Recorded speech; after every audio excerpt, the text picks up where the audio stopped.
Has this gaming company been potentially rigging the rates of their loot boxes? And are they going to get away with it? No one is talking about this because I don't think many people know, but there's a story that absolutely needs to reach larger audiences.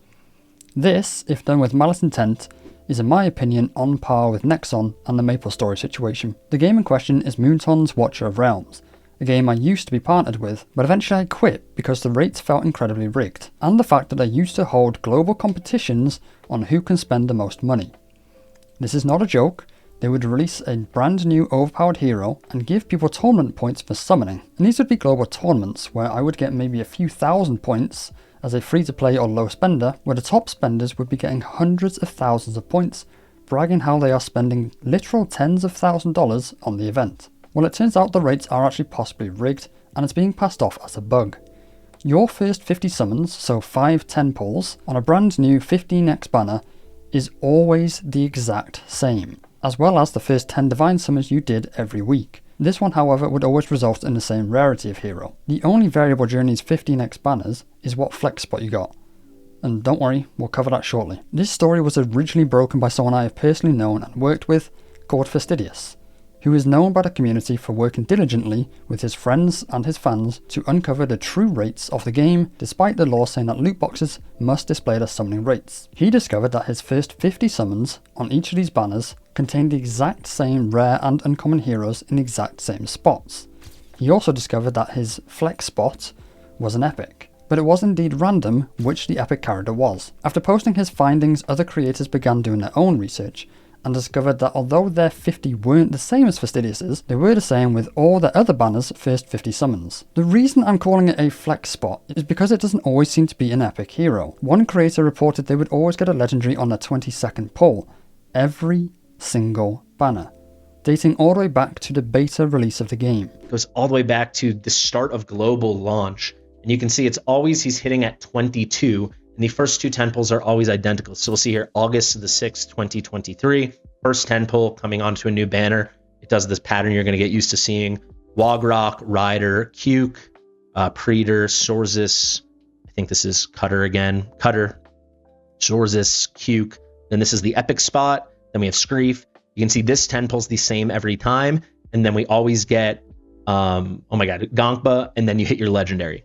So here's the first example Sebastian was able to find. Let's go again. You can see cut off a little here because, oh, not cut off, but it's strange because he started off with a single pull. So it was not dependent upon 10 pulls or single pulls. So here he does a single pull Wogrock, and then second was Rider. So on this 10 pull, it goes from Rider to Drogo, who's the first of his second 10 pop if he did it that way.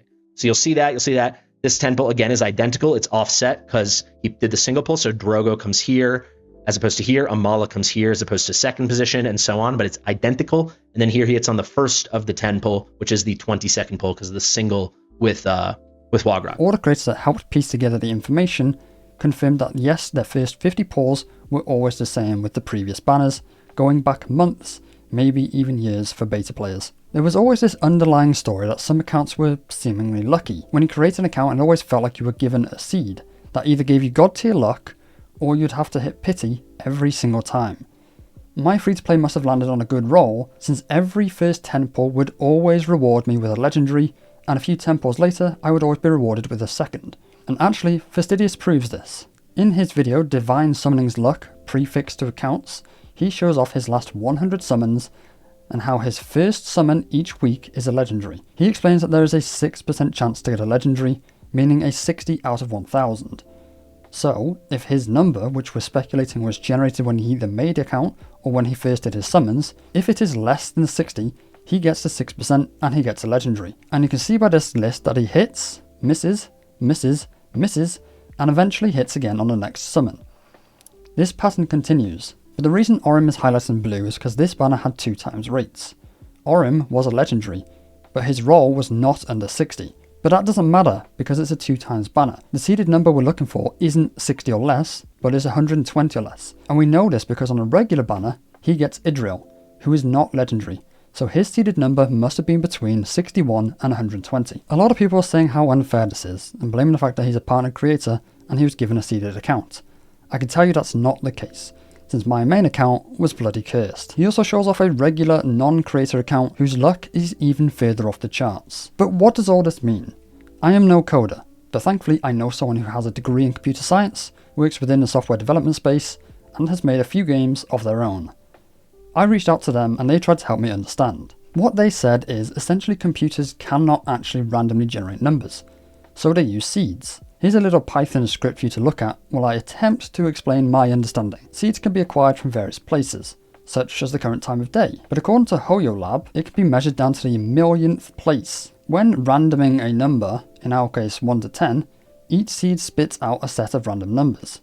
As you can see by the results, seed 1, 2, 3, 4, 5 spits out 71564 every time. The game can then use this number to determine if you hit a jackpot or missed. Looking back at Fastidia's spreadsheet, we can see that every week the hits were in the same location, meaning that instead of using a seed to generate a new set of numbers, it just said, oh, I've already got a set of random numbers, so I'll just use those.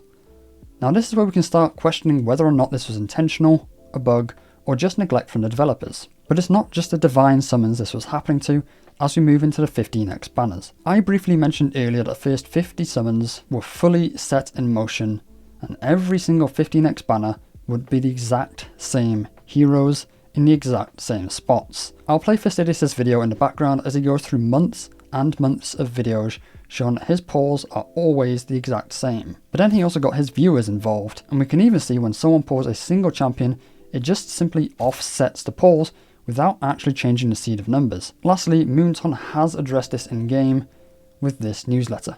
Dear Commanders, recently content creator Fastidius raised concerns about the summoning experience. Upon investigation, we discovered that some players encountered hero drop issues inconsistent with the intended design for the first 50 Invocation of Spirit summons and the first 10 Divine Summoning summons. We addressed this matter with utmost urgency, ensuring all issues were resolved before the launch of the current summoning events. We cannot express enough gratitude to Fastidius and our amazing community for the help in this fix. Your dedication and insight continue to make our game better every day. We sincerely apologise for any disappointment this may have caused and pledge to redouble our efforts to ensure the highest quality experience for you all. We promise to maintain the utmost vigilance in addressing every detail to prevent any similar issue in the future. As a token of our sincerity and apology, we would like to offer all commanders the following compensation: Rare Summoning Crystals times 60, Legendary Summoning Crystal times 10, Prime Legendary Pick, which lets you pick basically from any one of the best legendaries in the game, Ultimate Hero Pact 1, which gives you one random legendary hero. This is not a goodwill gesture or a token of sincerity. In my opinion, this is Moonton trying to save their skin. Thousands of players have probably spent money on summoning without knowing that the first 50 or first 10 pulls, depending on the crystal used, were rigged. Interestingly, this is not the first instance of this happening.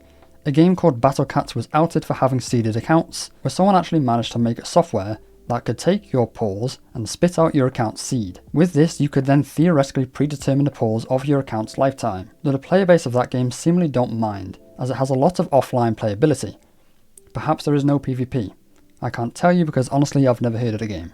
It would be really interesting to see your opinions and views though, whether you've played this game or any other gacha game, or even as someone who's never played these games before. What are your thoughts? And if you have played these types of games and had multiple accounts, have you ever noticed a discrepancy between your accounts and their pulls?